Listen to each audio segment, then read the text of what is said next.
and we can and we'll study. We'll jump back in. This actually is one welcome back from Passover vacation, and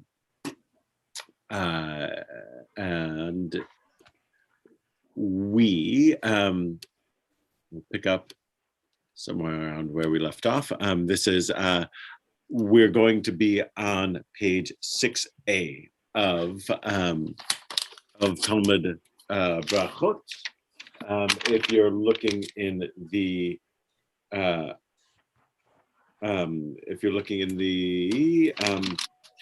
Koran edition, it's on at the very, very, very bottom of page 33.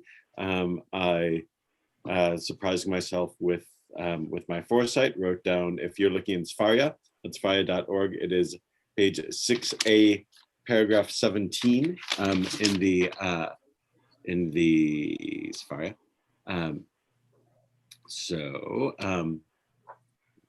Pull that up so that in case people need the link. So page 6a17 on sfaria.org, or the very bottom of page 33 in the Koran, page 6a. This is a great passage. So it definitely merits the bracha for Torah study. Which is Baruch atah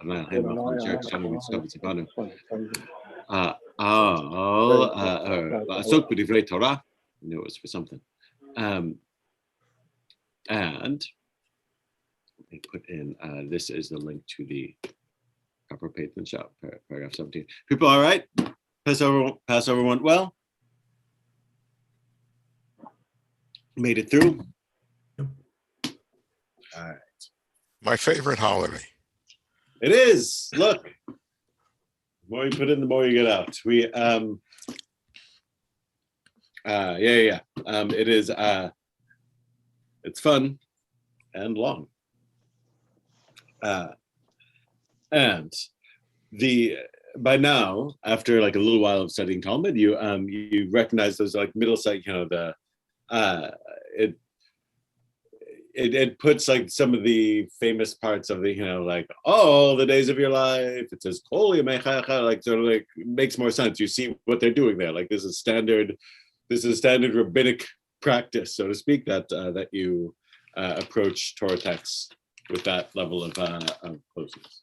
All right. I'm looking at the bottom of page 33. This is the last time we talked about the God's presence in a minyan, and if you tuned in, it was the since we last did this class at Pirkei Avot, we encountered almost the same text that we did in our last session of when 10 are present, God is with them, and when 5, 3, 2, 1 in Pirkei Avot, there's almost the same text except for it's studying Torah rather than prayer. On this page we saw it was prayer when 10 are present and God is with them, and they skipped over 5. They went 3, 2, 1. But you saw it was very similar. This sometimes happens. They're just sort of like different versions of similar sayings that exist in different volumes. Who knows? So scholars will go out, which is first, which is second, which is influenced by which one. But the one we have here was very, very similar to the piece in Pirkei Avot. What's next is a text that also appears in a couple of different places, but this is something of a famous text, and among, as far as Talmudic texts can be famous, and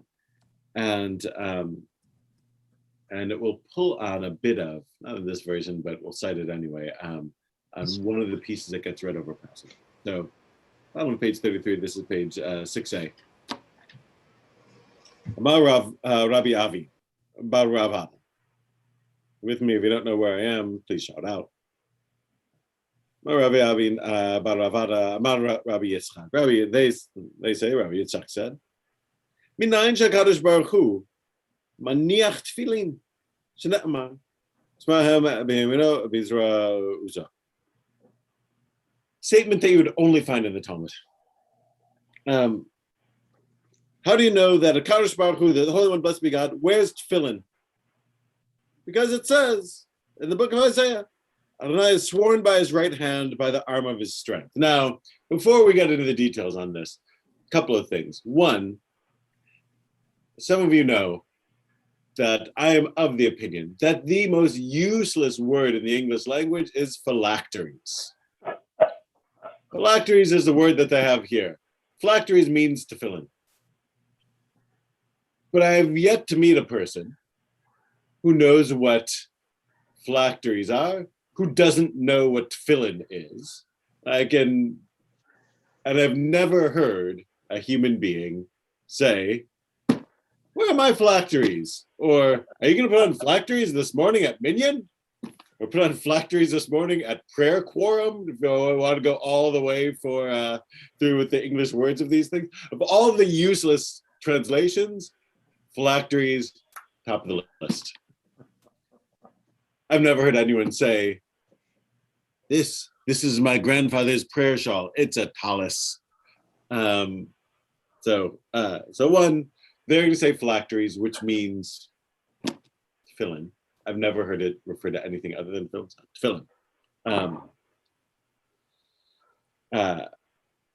God wears tefillin.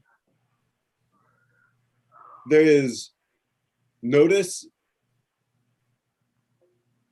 that with this statement, there's an assumption that everyone knows that God wears tefillin. The question is only, what's the verse in the Torah that teaches us that God wears tefillin? But that God wears tefillin, this we know. This is part of what I love, because sometimes, like in the Torah, God sometimes sometimes God is very close. God's walking around the garden and Adam and Eve have to hide, or God comes to visit Abraham and they eat together and the eyes are laughing. God helps out Joseph when Joseph is in prison, puts in a good word with the warden. But sometimes God's very distant. God's on the mountain. God's thunder and lightning. That we're scared of. God is zapping. God's sort of this distant presence. Here, when God's wearing tefillin, I feel like there's this image of God just sort of as like another one of us. God's another old guy that shows up at Minyan. God's just another God's a, I have the feeling of big Jew in the sky. God wears tefillin. Well, maybe one of them actually saw in Minyan one day, turned around and had a vision. Right, God, right. So, which is just it, because the vision, of course, like, by the way, what's the number one problem with God wearing tefillin? No arms. No arms, right? No arms, because. So I wonder, was there? You started off by saying it's assumed, it's understood that God is wearing. Well, I'm saying from like his question. How yes, do you know yes, that God wears tefillin? Yes, from the question. Right. So it's already decided law at that point. So maybe the debate that they had was so acrimonious that they didn't want to write it down and share it. All they did was move forward from the decision. We're going forward from there. Right. I mean, it's sort of right. So I don't know what it is, but on some level, this to me is, so that could be the case. For me, at least, it's a very warm text, meaning this is, it feels very Hamish to be like, hey, how do we know that God wears tefillin? I don't know, it's sometimes there's this like God of the world who does God say a bracha before he puts it on or while he's putting it on? Yeah, so this is the kind of thing. And what's the words of that bracha? Right. So similar questions of that are what we're going to begin to address. Not that one exactly, but like just to the side of it. So God wears tefillin. How do we know that God wears tefillin? Because it says, as the Lord has sworn by his right hand and by the arm of his strength. Since it's customary, and then they sort of fill in this blank, since it's customary to swear upon holy objects, we know this from court, right? Like, what do you do in court? You swear on a Bible, right? This is what you do. And what's in tefillin? Verses of the Bible, right? Holy verses. What makes tefillin holy isn't it's not primarily the leather surrounding it. It's the Torah scrolls within it, right? Like mezuzot and tefillin and Sefer Torah are all written on parchment by a sofer, with a proper quill. So if God swore by God's right hand, the arm of his strength, like then what's on your right hand? They're saying like would be something worth swearing on. That must be tefillin, because you wouldn't swear on just your arm. It has to be something sacred on your arm. Now, the catch on that is what arm do you wear your tefillin on? Left. It depends if you're right-handed or left-handed. If I'm right-handed, it's on your left arm. Right. So it's the opposite of and if I'm left-handed, it's your right arm. Right. So it's the opposite of the arm of your strength, right? The arm of your strength is the hand that does the wrapping. So I'm right-handed, I put it on my left arm. So the arm of his strength must be the one, like sort of like holding the images, like that's putting its hand over the thing that's being sworn upon, and that thing that's being sworn upon is the tefillin. So God is a lefty? No, God is a right hand. God is definitely right-handed. That in the Bible there is no question God is right-handed. Foot that God is left-handed. He is swearing by his right hand, the hand of his strength. So his right hand must be resting on the thing that he's swearing upon. So God's tefillin would be on the left hand, and his right hand is holding it, swearing on it. But right hand means strength. It's like if you look in the Shirat Hayam, we say frequently over the course of the davening, the translation will say strength, but the Hebrew will be yamincha, will be your right hand. So right hand means strength. God is definitely right-handed.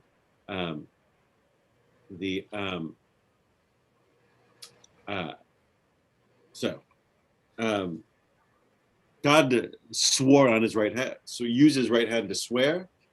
Must be that that arm, must be that on his arm was tefillin, something worth swearing on.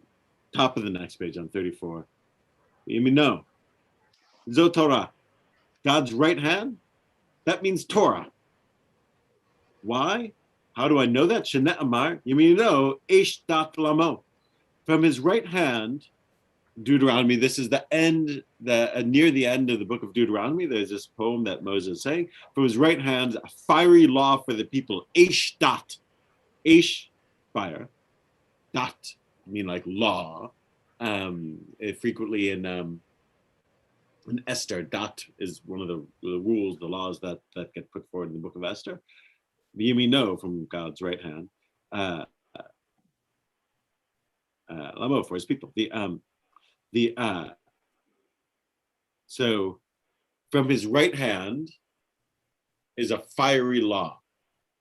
God's right hand is a fiery law. So right hand, they're sort of it's sort of like this image that they're equating the two. Torah, the fiery law, is God's right hand. Uzura uzo. Elu tefillin, Shne'emar, and the arm of God's strength, that means phylacteries. As it says, Adonai oz lamo yitain. God gives strength to his people. So this is playing on that earlier verse in Isaiah, the arm of his strength. What's the arm of his strength? Must be tefillin. Why? Adonai oz la'amo yitain. God will give strength to his people. What's their link there? I don't know how they're linking it. You know the verse, by the way. That's the end of Psalm 29 that we say every Friday night. Also, but Adonai oz la'amo yitain Adonai yivarech et amo v'shalom. Right? You're standing just before L'cha Dodi. It's that psalm that they're quoting from. Why does it have to mean tefillin? Not clear to me.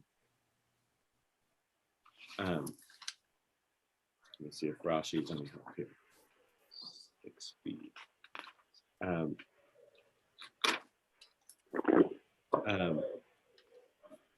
Let's see.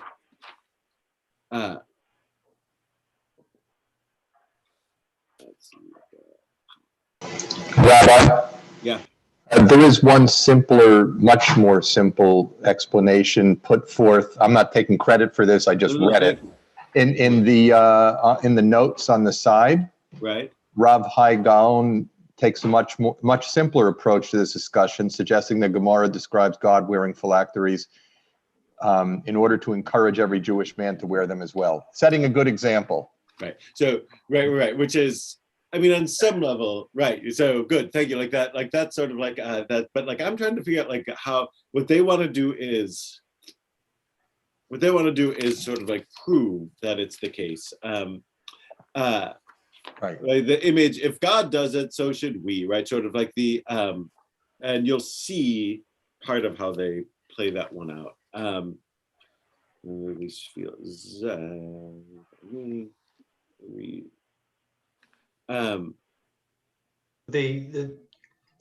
Given that the tefillin is on the left arm of God, right, and let's see, strength is derived from the Torah.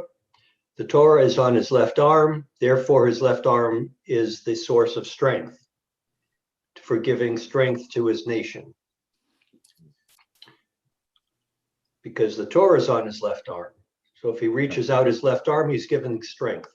right. That's his right arm may be his strong arm, but he's giving strength through the Torah that is on his left arm. He uses his strength with his right arm, but he shares his strength from the Torah, which is on the left arm. Right. That's actually a nice drash, which is to say, like our strong hand is what we is what we use to do most things in the world, and certainly by definition anything you want to do with strength. So right, so the weak hand is elevated through the presence of Torah on it. All right, I'm gonna move on. Minayin shetefillin oz hem Yisrael. How do we know that tefillin provides strength for Israel? And that linking Adonai oz la'amo yitain, that the tefillin are the strength that God gives in that familiar song. It was written also in Deuteronomy. Dichti ra'u kol amei haaretz ki shem Adonai vikra elecha v'yar'u mimecha. All the nations of the world shall see the name of the Lord is called upon you, and they will fear you. Right. So when is the name of God on us? When the name of God is literally on us. When we're literally wearing the name of God. And then Deuteronomy says they fear us. So this is our strength in the world is coming from the name of God upon us. Tanya, and in connection, it was taught in a Baraita, in a source from the time of the Mishnah. Rabbi Eliezer, Agadolam, Rabbi Eliezer, the Great, said, "Elu tefillin shabarosh." That is referring to the head tefillin. By the way, what's the difference between arm and head tefillin? The verses inside are the same. The four times in the Torah that the command comes to wear tefillin. The most famous one is in the Shema, but there are 3 other places in the Torah where it says, "Bind them as a sign on your hand, and let them be a symbol between your eyes." The arm tefillin, the ones that are worn on the arm, which is true for right or left. That just sort of like how it's tied is different in right or left. But those 4 passages are written consecutively on one scroll. I don't have a loose scroll to show you, but it's on one scroll that's stitched in down here, right? This is the main piece of leather. And then it's sealed with a piece of leather and like sort of stitched with the sinews here. So inside there is one piece of a scroll like you'd have in a mezuzah with all 4 pieces, with all 4 passages of the Torah where we're commanded to wear tefillin. And inside the shel rosh, there are 4 compartments, 1, 2, 3, 4, and each one of those, and it's separated by a thin layer of leather like this. And in each one of those compartments is a separate little scroll with one of the passages on it. So the same 4 passages in the, but they're sort of like constructed differently. This is 4 separate compartments, each one with a scroll inside. We can pull this up in a picture online easily. In the shel rosh, but all on one in the shel yad, in the hand one. So that's the one says it's on you. That's what it means, on you.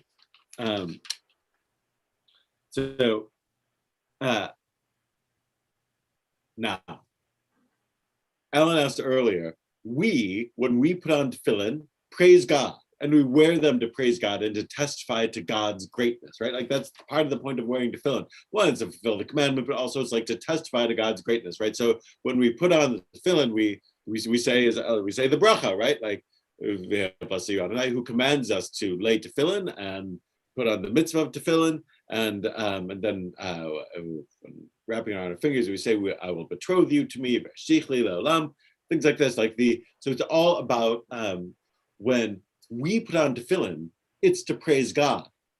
So the implicit question they're going to ask here: if the purpose of tefillin is to praise God, then why does God need tefillin? We do it to remind us of our obligations to God. Why does God wear tefillin? So, and what's in them? Our tefillin has praise of God in them. So next paragraph, Amarle, Rav Nachman bar Yitzchak, Rav Chia bar Avi. Rav Nachman bar Yitzchak said to Rav Chia bar Avi. Says to him, Hani tefillin tamari dalma, makativ bu. Says to him, what's written in the tefillin of the master of the world, of the master of the universe? And he says back to him, Mi ka'amcha Yisrael goy echad ba'aretz. Who is like you, O Israel, a unique nation in the world? This line from Chronicles. And we wear tefillin that are in praise of God. God's tefillin, what's in God's tefillin? Praise of Israel. Who is like you, O Israel, a unique nation in the world? It's a line from Chronicles. So our tefillin has lines from the Tanakh praising God. God's tefillin has lines from the Tanakh praising us. We talk about a covenant and a brit, and like the metaphor that the prophets so often use for the relationship between God and Israel is a marriage, right? And we even say, again, when putting on tefillin, we say, I will betroth you to me. But it always feels like it's a one-way relationship. We're doing stuff for God, and what's God doing for us? Here, gives an answer. God actually reciprocally feels love for us. Just like we sit here on earth praising God, God is there on earth saying, "Ah, you're so loyal to me. Who is like you?" We say, "Mi chamocha," who is like you? God's up there saying, "Who is like you?"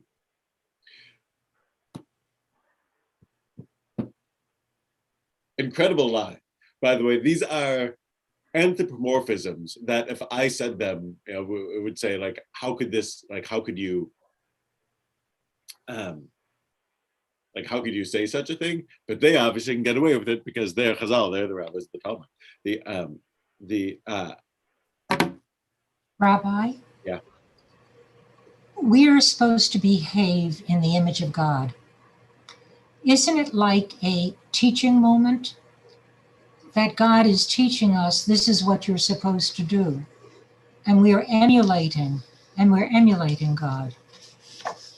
Yes. But until this story comes, you would never think it. You would never think that tefillin is some sort of like, it seems like it's one way until you encounter this text. Suddenly it's two ways. God is praising us and we're praising God. And you're right. I mean, and that's linked to what Joe said earlier, quoted Chaigon, who's like 9th century-ish, like the first generations after the Talmud, like first centuries after the Talmud, like that is a two-way street. By the way, these aren't my tefillin. The ones that I wear daily are at home, and I forgot to bring them today.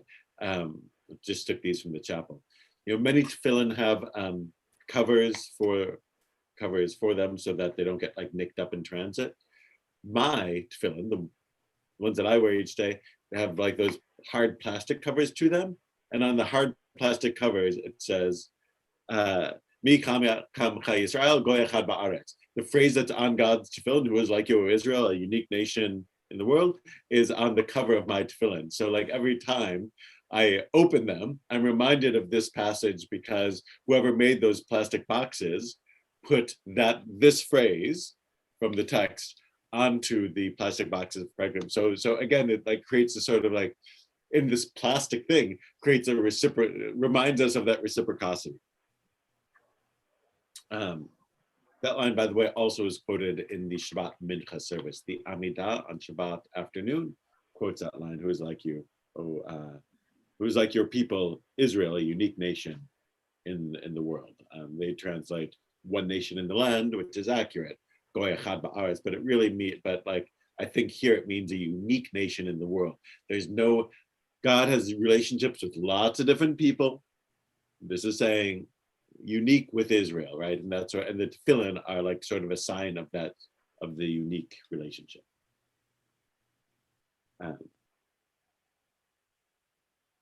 Let's go through the whole notes thing there on the side. There's on the side of the page there are notes. At the top, the phylacteries of the master of the world, the tefillin of the Ribbono Shel Olam. The mitzvah to don phylacteries, or as anyone who ever does it says, to lay tefillin, includes several profound ideas. Mitzvah emphasizes unique connection between God and the Jewish people. Tying God's words onto one's body symbolizes that bond. Parchments have written on the biblical verses that express the deep spiritual significance of that relationship. So, right. So, and then it goes in detail. Arm and head. The arm, it's a single parchment symbolizing strength of action, thought and intellect in the separate compartments of the head. And yeah, there's a reciprocity here that really feels, that's really nice, I think. I keep going. Me, Mr. Misbach Kutza Brichu, be Shimchenu Israel, is Kadosh Baruch Hu, is the Holy One, blessed be God, really glorified through the glory of Israel? Like, what's God praising us for? Like, isn't it like God is God? God doesn't need us to like sort of increase God's standing. Like, does God really like sort of like does God's Q score rise through what we do? Shouldn't that be automatic? Says, yeah. How do we know that? Because we have a verse. Atashem Matayom says, you have affirmed this day that Adonai is your God, and that you will walk in God's ways and keep God's laws and commandments and listen to God's voice. It's in verse Deuteronomy 26:17. And in the next Vikati, and then in the next verse it says Adonai Amirecha. And the next verse says, and Adonai has affirmed this day that you are his treasure, and he spoke to you to keep his commandments.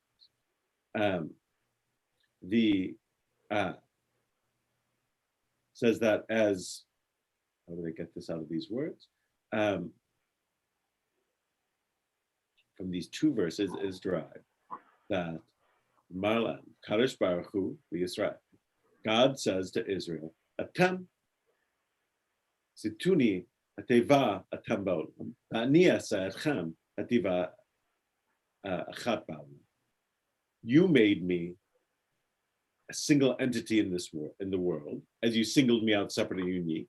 And because of this, I will make you a single entity in the world, and you will be a treasured nation. Chativa, in general, this term means something unique, exclusive. So Adia Gaon explains that the root of the word is identical to the Arabic root. I don't read Arabic, meaning to speak. I'm taking from the side of the page here. To say. However, its primary meaning is to seek a wife, to enter into a marriage. Therefore, the Gemara's affirmation that God is a single entity indicates that a marriage-like relationship was formed between God and the Jewish people, a concept that appears often in the prophets. When we affirm God's oneness in the world, God, appreciating that we're teaching accurately about God, affirms our uniqueness in the heavens. That this is part of the reciprocal relationship, and this will be a running theme through the rabbis of the Talmud, that in a radical idea, God doesn't get to be God unless we allow God to be God, meaning that nobody will know the true nature of God unless we go out and testify to that fact, wear it on our bodies, as it were. So God needs us as PR agents to make sure that the rest of humanity knows. That's part of it. So this, and in return for that, God will sort of recognize us as unique helpers. But how do we know what God is like? Like why are we able to make God known to the rest of the world? Through the help of this baby. So that's just it. Because Israel receives Torah, because of Mount Sinai,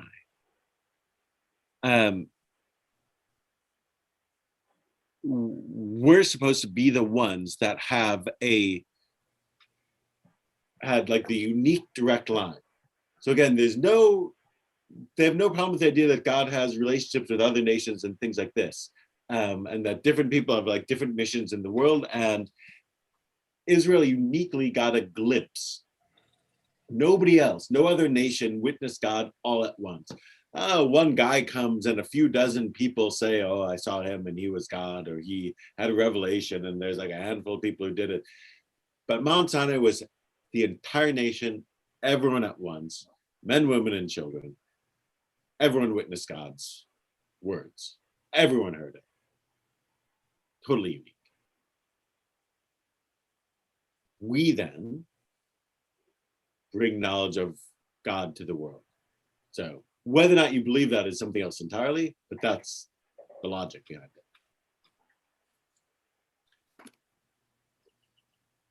And I can do you one better with a piece that was the Torah reading on, can't remember which day of Passover. One of the days of Passover is the Torah reading. Oh, it was Thursday because I read it.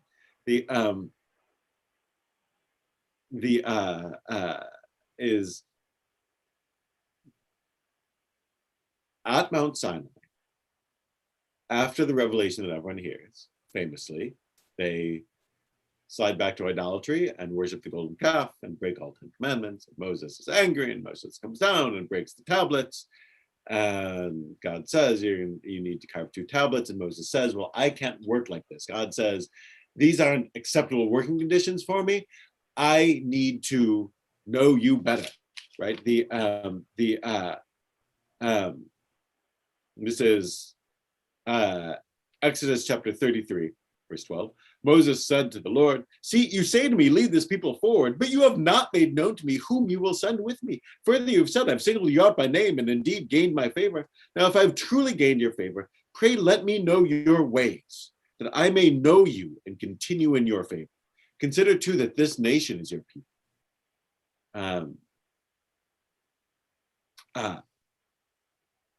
And Moses says back to him, how shall it be known that your people have gained your favor unless you go with us, so that we may be distinguished, your people and I, from every people on the face of the earth? Like, essentially, I need to know you better, Moses says, if you want us to do this thing that you're asking. Like, you gave us the 10 commandments and then the people sinned. That's because we can't, like, it's too distant a relationship. We need to know you more in order to actually do this thing that you're asking us to do. And the Lord said to Moses, I will also do this thing that you have asked, for you have truly gained my favor and singled you out and I have singled you out by name. Moses said, oh, let me behold your presence. And God answered, I will make my goodness pass before you, and I'll proclaim before you the name Adonai, and the grace that I grant and the compassion that I show. But, God said, you cannot see my face, for man cannot see me and live. And Adonai said, and there's a place near me. Station yourself on the rock as my presence passes by, and I'll put you in the cleft of the rock and shield you with my hand until I pass by. Then I'll take my hand away, and you will see my back, but my face must not be seen. And the rabbis will say, and it's not this story, the Phylacteries story, the tefillin story appears a couple of times over rabbinic writings. And they say that in the Midrash on this part, that scene when Moses says, I must see you clearly. God says, you can't see my face, you can only see my back. The rabbis say, what does Moses see? He sees, when it says that Moses sees God's back, it says that he saw the back knot of God's tefillin. This is another way that we know God wears tefillin, is that Moses, hidden in the mountain, when Moses can't see God's face, sees God's back, and he sees the knot of the tefillin in the back of God's head. All of this, as it were, if you could say it, this is what you would say. So yeah, Moses sees the back of God's tefillin knot, which again is takes a sort of like grand story and makes it a little more Hamish. So this, I'm going to continue along. Atam asituni, hetiva ata ba'olam. Shema Yisrael, na'el Eloheinu na'echem. God continues by saying, you have made me a single entity in the world. As it says, quote from Deuteronomy, hear Israel, Adonai is our God, Adonai is one, right? Like that there's sort of a unique relationship between our saying the Shema, that we're the Shema-ing people. We're the ones commanded to say this and to be testimony to God's uniqueness and oneness. So we help make known in the world that God is one. And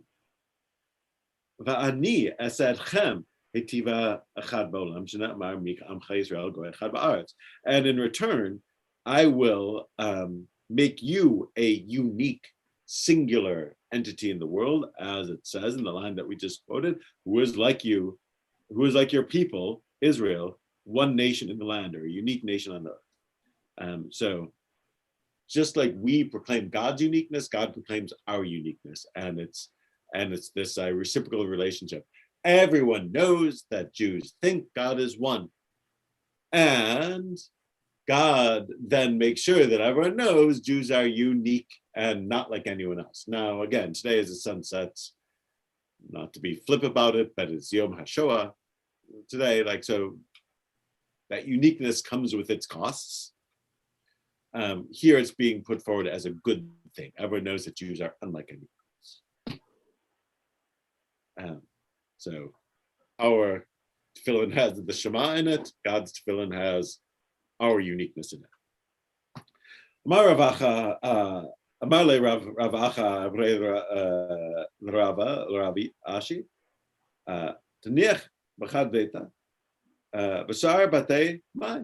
Rav Achar, son of Rava, said to Rav Ashi, so all right, so our tefillin have the Shema and 3 other passages in it.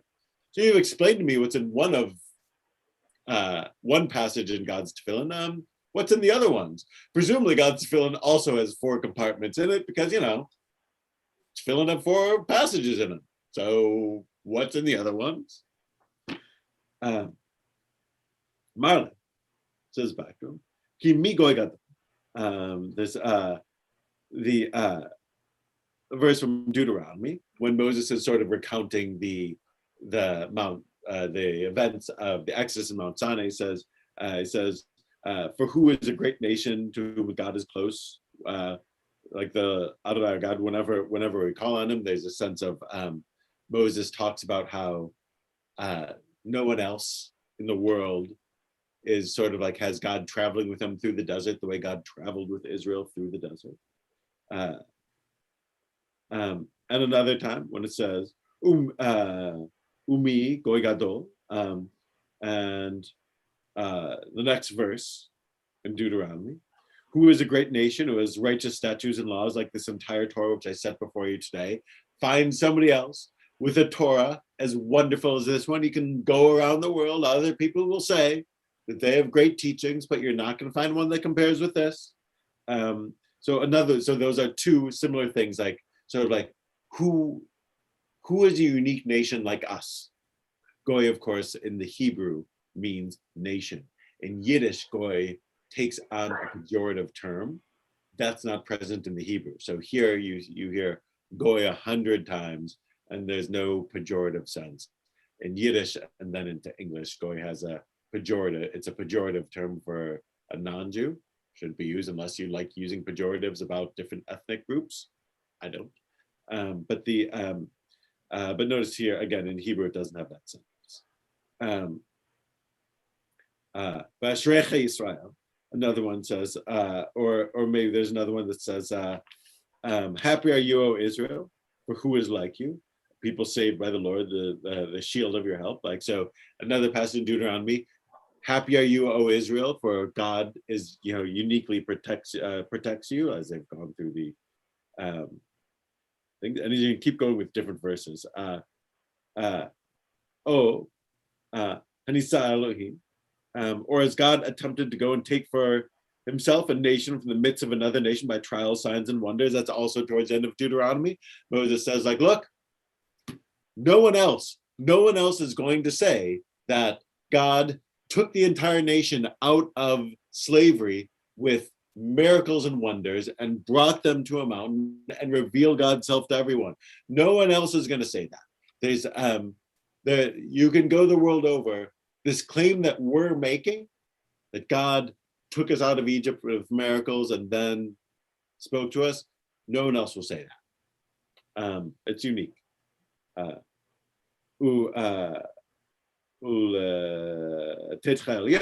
The last verse he says here, and to elevate you above all the nations that God has made, and praise and name and glory, that you may be a holy people to Adonai your God as he has spoken. All verses from Deuteronomy, so talking about the uniqueness of Israel. Nobody else has experienced this. Nobody else is selling the story, just us. If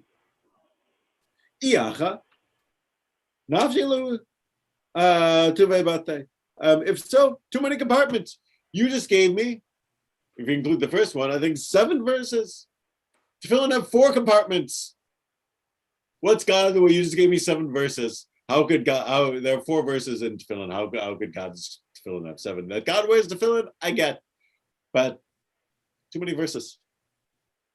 Is there any significance to the sequence of those verses? Because as I look at the reference to Deuteronomy, they're not in order as it's written in Deuteronomy, and I was wondering if there is some significance to that. I don't know. Logic that the Rav Ashi would have had. I don't know. I will say that that the first two have are very similar to the main one, which is to say the sense of Goy Gadol or Goy Echad, the unique nation or a great nation. Like the language is very similar, so they're all lines talking about the uniqueness of Israel, but like the first two are closest to the one, and so I think should like sort of like have, I think those might have pride of place, and the next one is sort of like the next one that's like closest to it, and the last two aren't as good, meaning they deviate from the formula of saying like directly. They sort of talk about unique things that Israel's gone through, but they're less of a direct, you Israel are unique. The headline verse is you Israel are unique, and these other ones are. Some of them are more direct and some of them less so, but I don't know if the order is that. I just think that the order might be that the best ones go first. Was the Talmud, it's more general question, it was the Talmud edited, given, with these various rabbis having discourse, sometimes I imagine it was over a period of time, over centuries. Some of it would be in person, a lot of it probably in correspondence. And did somebody ultimately assemble it, and whoever assembled it had the privilege of the editing? Yes. So the editor, what we may be seeing here is the editor applying the same rationale that you did. Now, the first two are close to the original sentence. The last two are not so significant, but we'll put them in there because it was stated. Yes, though within, that's better for the that's better for the order of quotes. Within the quote, he's less likely to play around, or rather, he's unlikely to play around within the quote. His job is to deliver the quote directly. The editor's hand is in ordering the quotes, in ordering the chunks, but within the chunks, his claim is not to mess around. So what I was looking for is like, I'm not always good with knowing the eras of all of the rabbis.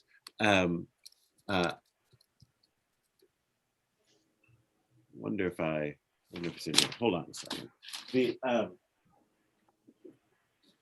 Because one of the things that's going on the page is that these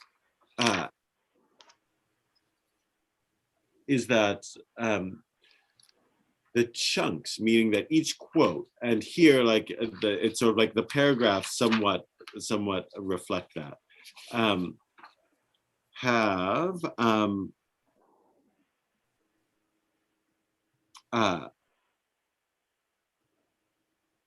are over, have rabbis talking to each other over time.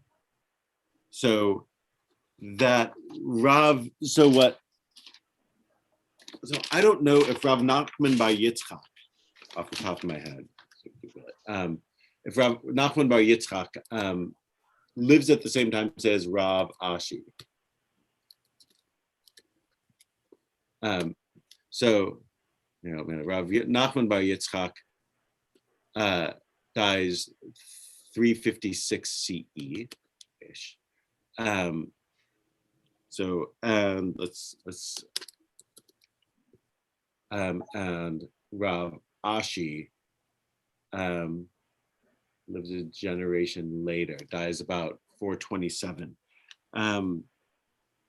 So like so like the middle of the page is 100 years or so before the bottom of the page. And that's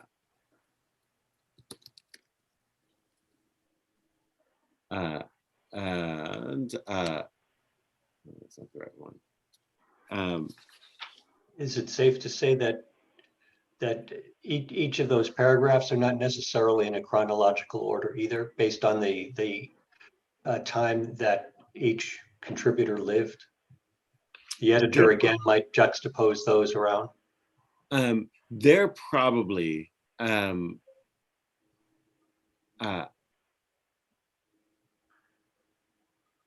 within each statement, those are chronological. Like when it says, or it's clear like what the transmission is. Like, I don't know, like further to the top of the page, Rav Nachman Bar Yitzchak said to Rav Chia Bar Rabin, like those guys are living at the same time. Every so often it'll say like would say, and then you could be talking about people from like different centuries. He would say this to him the way like we might imagine, what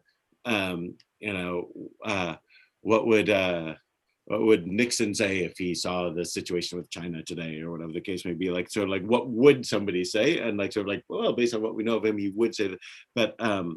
But the discussion that we've been going through sort of has been taking place like over centuries, and the editor has taken God's tefillin statements that might have been in 10 different places and like sort of put them consecutively and created a narrative with them. But each chunk is supposed to be like authentic to the speaker.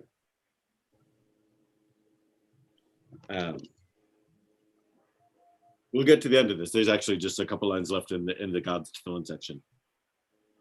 He says, there are too many compartments in the tefillin then. Ela, rather it's like this.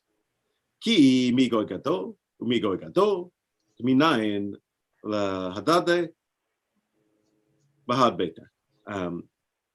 Rather, it's like this. The first two, who is a great nation and who is a great nation, that's in one compartment. So they are consecutive verses. That's Deuteronomy 4:7 and Deuteronomy 4:8. So those two, that's really just one. And the one that says, for who is a great nation and who is a great nation, that's one, because even though they come from different places, it's like the same theme. And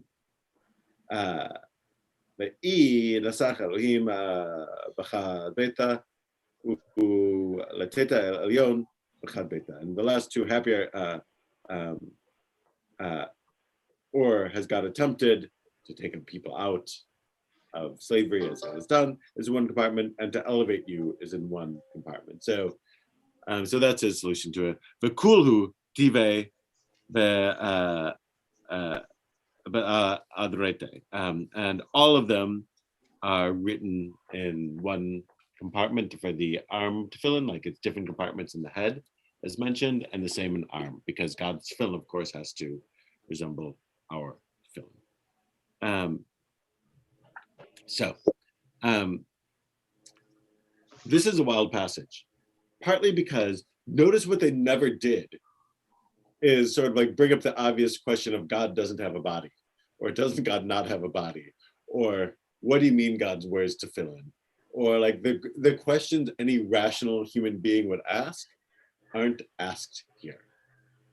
Like the questions that no rational human being would ask, what's in God's tefillin, are the only questions asked. Doesn't it say that we're made in God's image? Correct.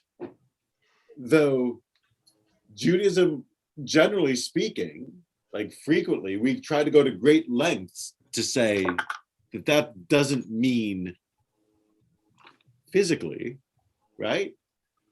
Like God's not supposed to look like me or you or Phyllis. Like it's, we're taught that like from the very beginning, because the kids that I work with, they all know God does not look like a person. Like there's absolutely, God does not have a face or a body, or God doesn't eat because God is not a person, like from the very beginning. Exactly. So what does that mean? Right. I mean, what is it like? It seems like they ducked the question. Or they just chose to ignore it, which I was going to make an editorial comment till this came up. It seems like if they could the Talmudic scholars could rationalize away why do bad things happen to good people, like we discussed previously, it seems like they could rationalize or come up with an explanation for anything, but they just seem to have ducked this one, as you pointed out, and not even brought it up. Yeah, it's almost they're just total like, it's like they're saying like, yeah, we question everything, go right down to the right, but like sometimes just roll with the metaphor and don't freak out over the metaphor and just let it happen and learn what you can, like from something that you're not supposed to literally believe. That you learn something from the idea of God wearing tefillin, and don't worry about getting too literal with it or whether it literally fits, which is funny because so much of what we do is like literally applying just past Pesach, like that's a big deal. And here, they're like, just roll with the metaphor. It's okay.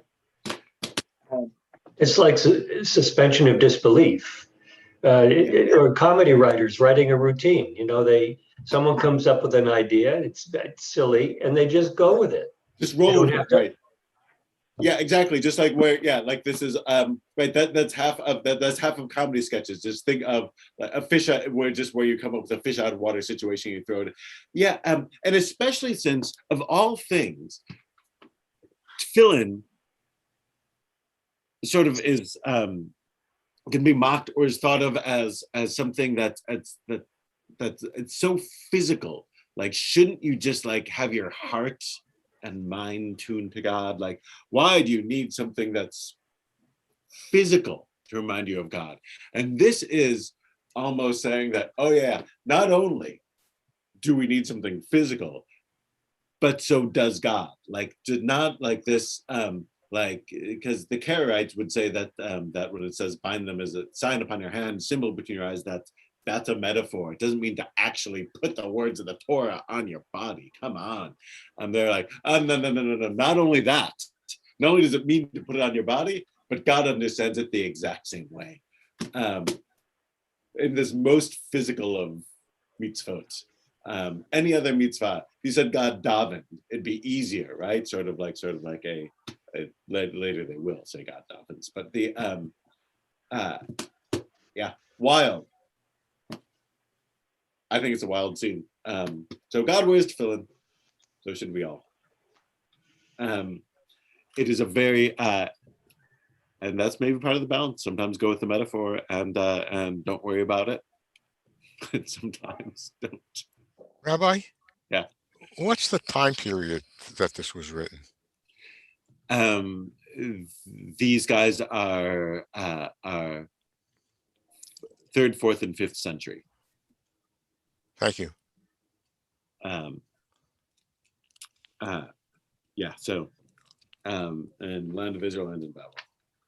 I also think the Mezuzot is another example of where we want the physical word about God in our home.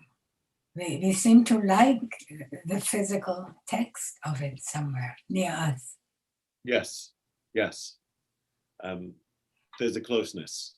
There's a closeness, and God isn't distant that you can't identify with, but God is somebody you can identify with, raised to tefillin just like us. All right, Adkan. Since it's late and at least it looks dark out my window, I'll end by counting the Omer. Last night was 11. Baruch atah Adonai Eloheinu melech haolam asher kshavanu al sfat haomer. Yom 12 yamim shahem shvua chad v'chamisha yamim la'omer. Today is 12 days, which is 1 week and 5 days of the Omer as we count up Shavuot. Yeah, so wild for me. God wears tefillin. Anyway. Thank you. Thank you.